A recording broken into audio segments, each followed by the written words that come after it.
လိုက်ရတာဘောနော်ဟုတ်တယ်ပြောလိုက်ဘာပြောလဲဘာပြော ဘူးလေ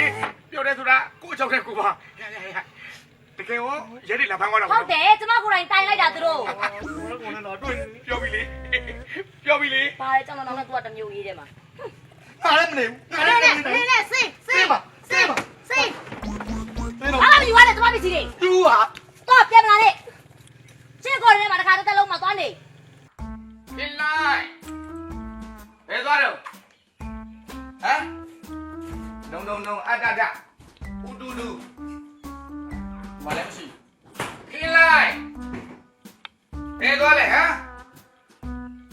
အေး